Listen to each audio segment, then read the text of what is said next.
भारत का संविधान के अनुच्छेद 324 से लेकर 329 तक में स्वतंत्र, निष्पक्ष और पारदर्शी चुनाव कराने व एक्यूरेट मतदाता सूची बनाने का प्राविधान किया गया है। अनुच्छेद 324 के अंतर्गत निर्वाचनों के लिए पारदर्शी, निष्पक्ष और एक्यूरेट नामावली तैयार करने और उसके संचालन, निदेशन और नियंत्रण के लिए एक स्वतंत्र आयोग का गठन किया जाएगा, जिसे निर्वाचन आयोग कहा जाएगा।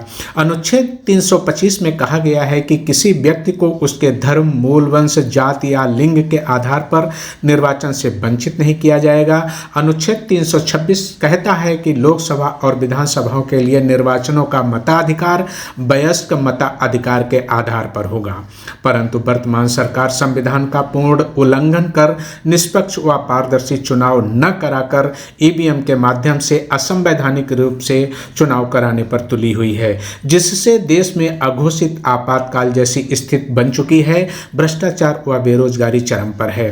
जंतर मंतर पर ईवीएम के विरोध में प्रदर्शन के दौरान पूर्व जज मनोज कुमार ने ईवीएम से हो रहे चुनाव घोटाले का संवैधानिक उपचार बताया। जय संविधान, जय भारत।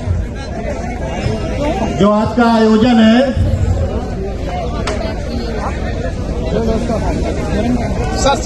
ईवीएम हटाओ, लोकतंत्र बचाओ, क्योंकि बहुत कम शब्दों में अपनी बात रखनी है।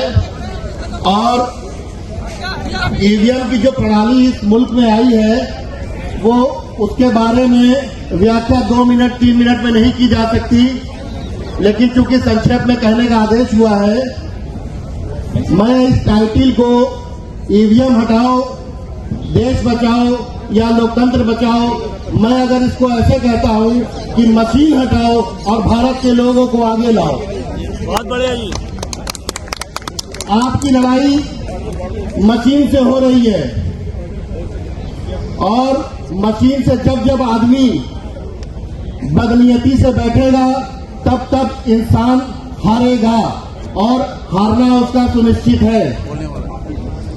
भारत के संविधान में सीक्रेट बैलेट की व्यवस्था की गई, जो यूनाइटेड नेशंस में International Covenant and Civil and Political Rights 1966 में आज भी सीक्रेट बैलेट की ही व्यवस्था है। क्योंकि ईवीएम की व्यवस्था 1988 से संशोधन के माध्यम से आई है, लेकिन यह संशोधन बहुत ही लिमिटेड सेंस में था, और यह प्रयोग आप लोग देख रहे होंगे कि 2014 से बहुत ही तेजी से आई, और इसमें हमें विपक्ष से कोई शिकायत नहीं है। मेरा यह कहना है, और आप लोगों से मैं प्रश्न भी पूछता हूं, क्या इलेक्शन कमीशन भारत की न्यायपालिका, भारत की कार्यपालिका और जो ये मीडिया है, अगर ये मिलकर कहे कि ईवीएम सही है, तो क्या भारत के लोगों को मान लेना चाहिए? नहीं। आप 140 करोड़ की आबादी की आवाज को एक मशीन से बंद करना चाहते हैं, और बाबा साहब के दी गई व्यवस्था को, लोकतांत्रिक व्यवस्था को मशीन के द्वारा कुचलना चाहते हैं। इसके लिए हम लोगों को जो प्रयास करने पड़ रहे हैं, वो राजनीतिक व्यक्तियों की जिम्मेदारी तो है ही, लेकिन हम आम लोगों की भी जिम्मेदारी बनती है। जब तक आप इस व्यवस्था को मानेंगे, तब तक ये आपको कुचलती रहेगी, लोकतांत्रिक अधिकारों को कुचलती रहेगी।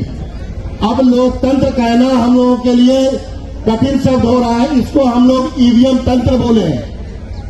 लोकतंत्र लोगों का तंत्र होता है, लोगों के लिए होता है, लोगों के ऊपर शासन होता है, लेकिन ये व्यक्ति विशेष कुछ एक लोगों के हाथ में ये व्यवस्था चली गई है।